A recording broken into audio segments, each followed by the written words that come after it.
It would be really surprising to find the numerous historical confirmations we have in them if they had really been corrupted.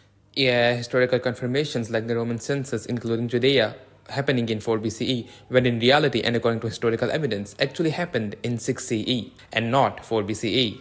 Basically, in Matthew 2:1, it says Jesus was born in Bethlehem of Judea in the days of Herod the Great. This means Jesus was born before 4 BCE because Herod the Great died in 4 BCE. Luke 1:5 also accepts the fact that Jesus was born in 4 BCE under Herod the Great's rule. However, in Luke 2:2, it says that this census first happened in Judea at the same time as Jesus' birth. And historically speaking, it's completely false. It never happened. This has left Christian apologetics like Testify on what Testify likes to call a goose chase to try to cover up the historical errors in his book and distorting historical texts to justify the error. Like Guy Vermees, a Catholic priest himself, but also a scholar, accepts this historical mistake in Gospel of Luke. Not just Guy Vermees, but United States Conference of Catholic Bishops have accepted this fact as well. But our apologists Testify, instead of accepting the facts, still justifies the misinformation in his book by spreading even more misinformation, trying to confirm what his book says when he himself deep down knows that it's a historical error. I'm gonna put small clips from his video where he tries to justify the misinformation in his book by spreading even more misinformation, and I am gonna be correcting him. There's actually evidence suggesting that Roman authorities did enforce such obligations occasionally. No, there is not. Take Tacitus, for instance. In Annals, Book 6, he talks about the Clitae tribe in the Roman client kingdom of Cilicia.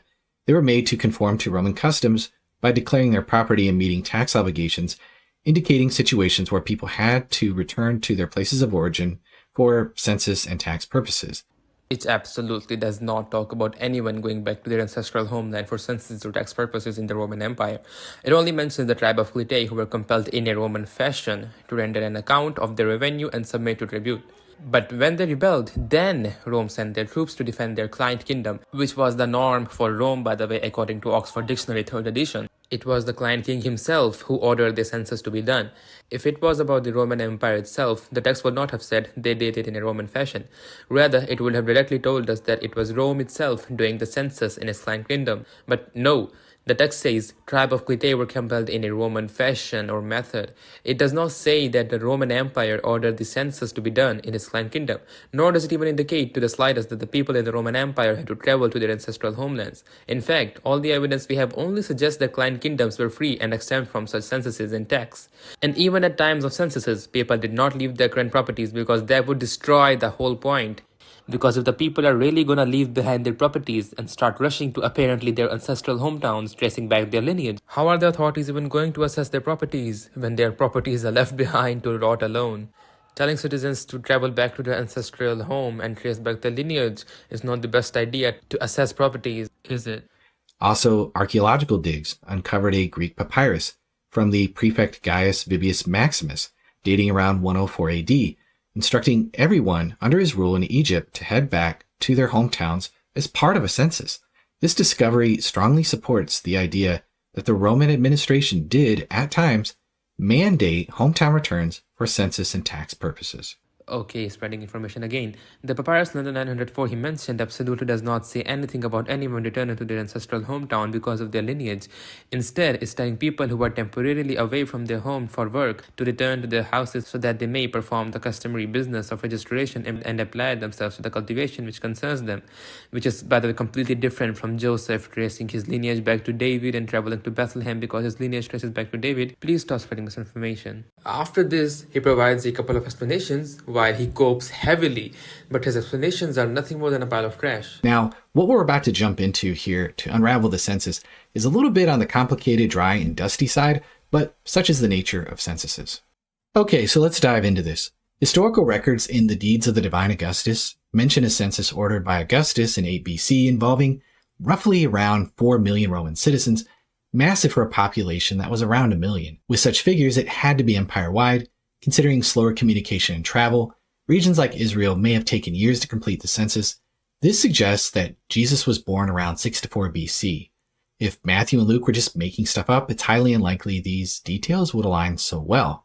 Okay, so now he's saying that the census which happened in 8 BCE is the one Luke was referring to here. He stretched the 8 BCE census into 4 more years, and so according to Testify, Mary and Joseph, after hearing about the census, waited 2 to 4 years. But after 3 to 4 years, Mary and Joseph finally started caring about the census that was ordered 3 years ago, and they finally decided to register. Now you're just trying too hard. And also, the census in 8 BCE, which is mentioned in the deeds of Augustus, which Testify mentions, states that it was a census done on Roman citizens. And as far as I can remember, Mary and Joseph were not really Roman citizens, therefore it would not really affect them, which contradicts Luke 2:2. Here's where things get a bit dicey. Things just prove your book as historically unreliable here. Luke 2:2 talks about a census during Quirinius' time in charge of Syria.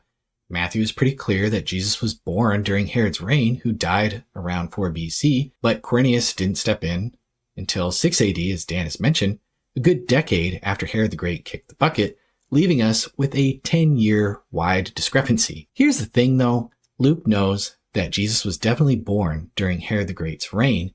He's also aware of the taxation by Quirinius, so any explanation that we offer has to be compatible with these facts. Now, the skeptical view of Luke 2:2 overlooks the significance of that sticky little word first.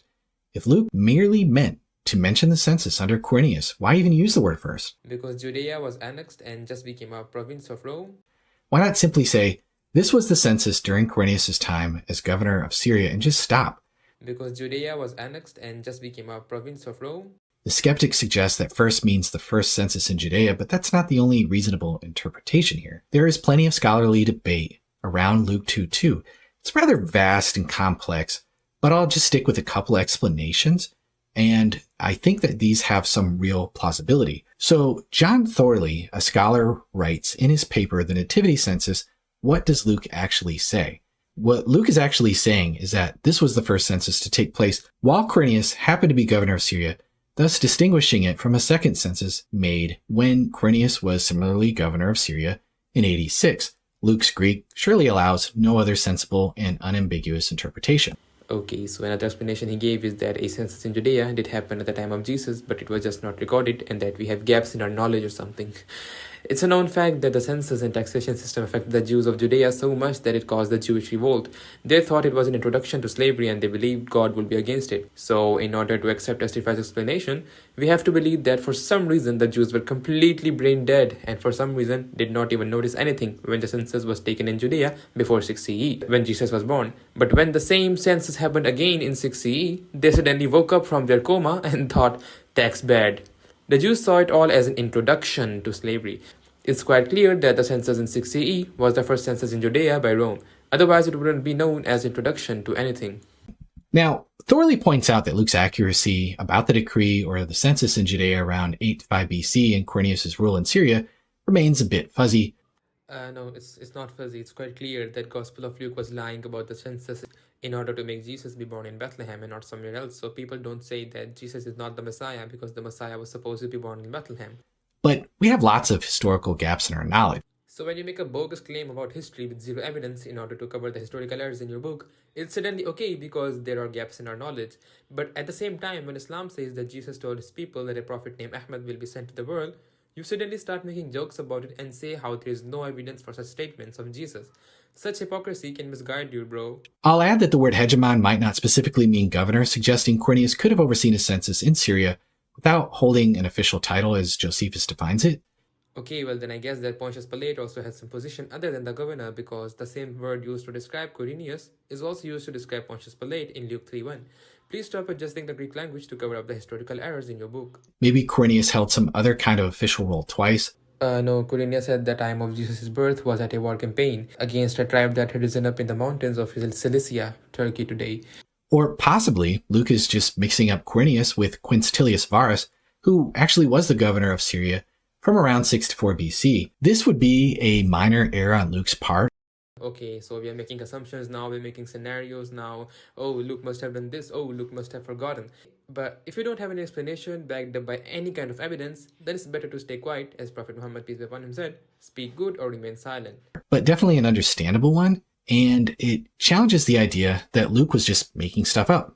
Now, another option comes from N.T. Wright. He says, it depends on the meaning of the word protos, which usually means first. Thus, most translations of Luke 2:2 read this was the first protos census when Quirinius was governor of Syria or something like that. But in the Greek of the time, as the standard major Greek lexicons point out, the word protos can sometimes be used to mean before when followed, as this is, by the genitive case. A good example is in John 1:15, where John the Baptist says of Jesus, he was before me, with the Greek being protos followed by the genitive me.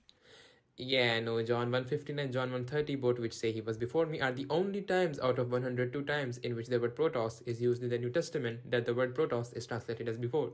Because to say that he was first me would not make any sense. The word protos has been translated as first 100 times in the Bible. It's just this one single time the word protos is translated as before in John 1:15 and John 1:30, but the rest of the time is always translated as first. I would expect some biased information coming from N.T. Wright, he's literally a bishop. I suggest, therefore, that this is the most natural reading of the verse, that this census took place before the time when Quirinius was governor of Syria. This solves an otherwise odd problem.